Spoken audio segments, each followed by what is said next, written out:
Hi guys. Okay, today I want to talk about how I like to use pre-made frames that come with a mat to frame original artwork. Now this frame I got from IKEA. I love using IKEA frames. They're not wood, they're inexpensive, but they hold really well on the edges. They don't really crack or have issues on the corners ever. They come with a mat, and I usually take out this back stand. You could keep it if you don't want to hang, but I like to cover it with brown paper, which I'll show you, and then I like to do just like a sawtooth hanger on the back. Okay, so I'm using this Riba IKEA frame, and I already have the frame here, and then I also have the mat that came out of this frame, so it was like that. And so I know that this fits perfectly, but what I need is a backing. I don't like to put my work directly in, so I'm gonna move this over. And I cut down backing. Let me see if I have the tag somewhere. This is a brand which I'll find and link it. It's an acid-free foam core. I cut it down to the right size, and so it's ready to go, and I always put acid-free stuff on my backing for my work. The other thing that I will say is when I say I cut it down to size, you'll notice that this particular frame will say that it's an 8 by 10 inch. It's not really. I've gotten myself into so much trouble when I've had like mini shows or things like that. Never assume that the 8 by 10 frame is actually an 8 by 10. So this frame is actually, or this backing paper is, I think 8 1/16 by 10 1/16. And the actual interior of the frame is more like 8 1/4 by 10 1/4. So in order to cut this the exact size that I wanted, I made sure that I measured from the inside of here to the inside of here, and then I reduced it by 1/16 of an inch. So just like a quick reminder that that's probably the most important thing in framing, is to like never assume that what's actually stated is the actual size, like just to always double check and measure. Okay, I'm going to take this, my mat and my acid-free backing board, and you can see that the acid-free backing board is slightly larger than the mat, which is okay. I'm just gonna double check that my backing board easily goes in to make sure, and it does. And I really want that to cover as much of the space as I can so that I can get the most leverage. So that's okay that it's not completely perfect, because this little edge will be covered up by the frame lip. So I'm gonna flip this over, and I like to get another backing board to put underneath to make this a little bit more of a perfect alignment with the height. Okay, and then I'm gonna use this linen tape. I really like this self-adhesive linen tape. I think it's I think it's just slightly more than the kind that you have to gum with water. I think whatever the price difference, it's 1000% worth it, because all you do is peel it off and you're ready to go. And so this can be easily hinged. You can gently put it on, and then I like to hinge it and push it down so that it's straight, and then press down again. And I know it goes without saying, but just make sure that you wash your hands right before, because if you just signed your work like I did, you might still have a little graphite on them. Okay, I like to add a little extra hinge to the sides just to know that it will stay smooth. This is way more important for larger works, but I guess it's also just habit because I've framed for so many years. Okay, now my piece is actually ready to go in. It's really fast. Okay, so I have my hinging mat on my acid-free backing board, and now I have my work, which is signed and initialed. Now I'm just gonna test for the location. Okay, perfect.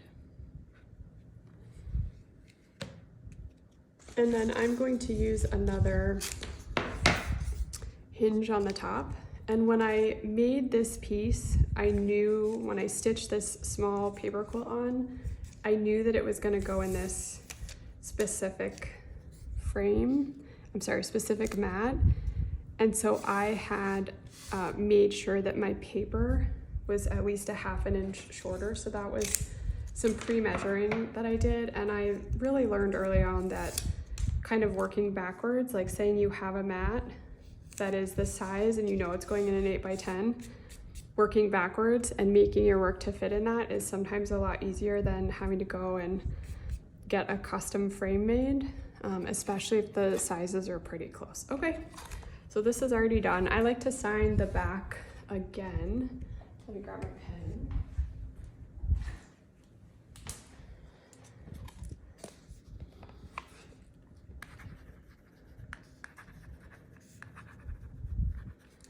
I essentially sign every single layer so that if the work gets taken out of the frame, it's always got my name on it, my signature. All right, so this obviously has a protective layer. And since it has a protective layer, it's gonna be pretty quick to clean it. When I worked for an artist 20 years ago when I was in grad school, he taught me a super helpful trick, which was, and you won't expect this, but actually to put your hand in the very center to hold it down, because that's a really easy place to clean. So it's easier than holding it on the corners if you ever need to. Okay, so I'm gonna clean this with a plastic cleaner. It should be perfectly clean, but I like to just clean the back anyways because I'm putting the art in it. And then I also spray it out with the can spray.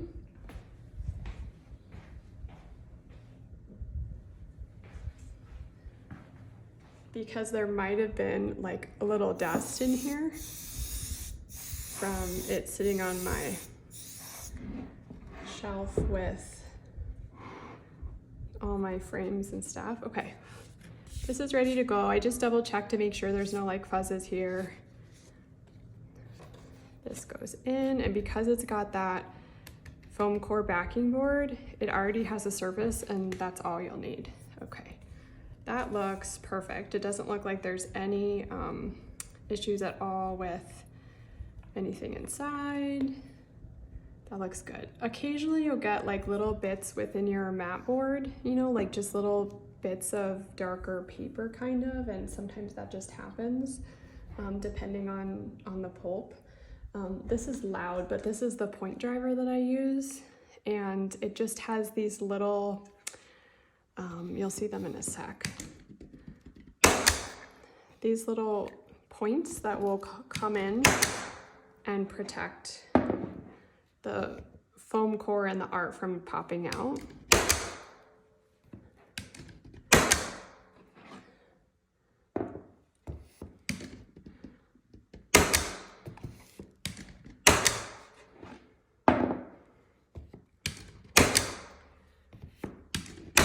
This is a really small piece, so I'm not worried about doing any more than 6 there. And then I like to cover this. You could put a sawtooth in there right now. That could go in right now, but I always like to cover with brown paper. 1, because I sell these, so it looks more professional, but 2, you protect it from bugs getting in there, and they always drive me nuts when they have crawled in front of your mat and died and stay there. So this prevents that from happening. So I don't know if the video will show it, but now there's this layer of thin tape that I have. It's like double-sided tape, but it's much more gummy, and so it just kind of molds to the frame. And if you go over, like if I went over on the edge like this, you just kind of roll it in and it will then be exactly where you want it. I use a brown paper roll to cover my back. I have like, oh my gosh. I I bought one roll that's going to last me my whole life. So it lives in the garage, and I just cut the pieces that I need. I drop this like a printmaker because, you know, that's my training. So I like to do one edge firm, and then I pull at the corners as I drop down, and then do the opposite edge, and then pull so that it's not too tight, but that it's not gapping or having extra air.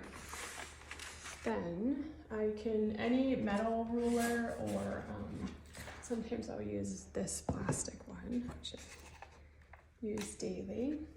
And where did my blade go?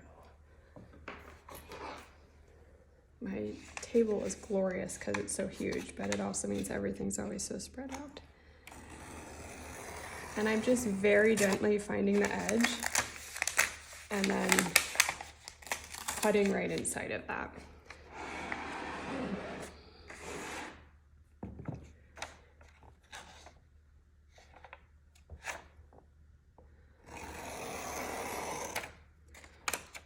And I sort of pull down at an angle away from the frame. Now there's going to be some sticky parts on the edge, which we'll get in a minute.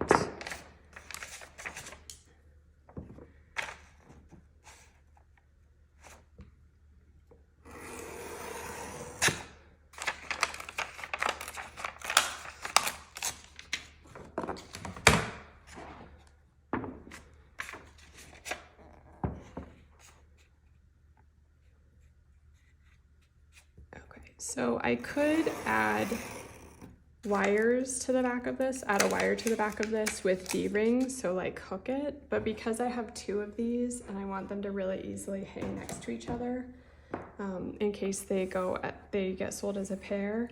So I'm just putting my finger around here to make sure there's no extra tape on the edge.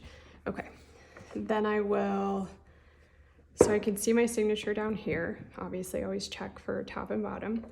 And then I'm gonna flip this over, and I'm gonna know that this is my top. Now, how I like to do it for measuring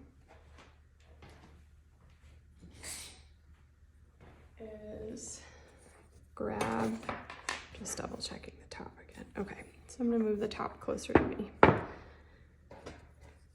just like to find the exact center. And then I'm gonna move this over slightly so that 4.5 is the center. And I try and line this center piece up with the center that I marked. And then grab nails.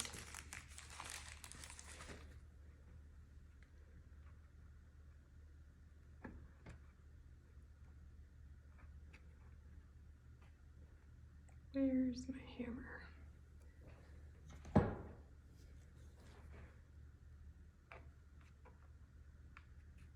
Couldn't find my little hammer today.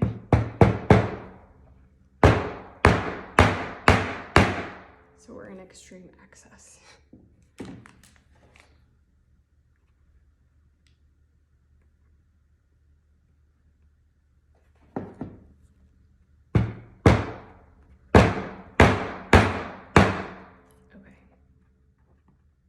And then I like to sign the back. Remember, we're signing every layer. I'm gonna grab a larger marker.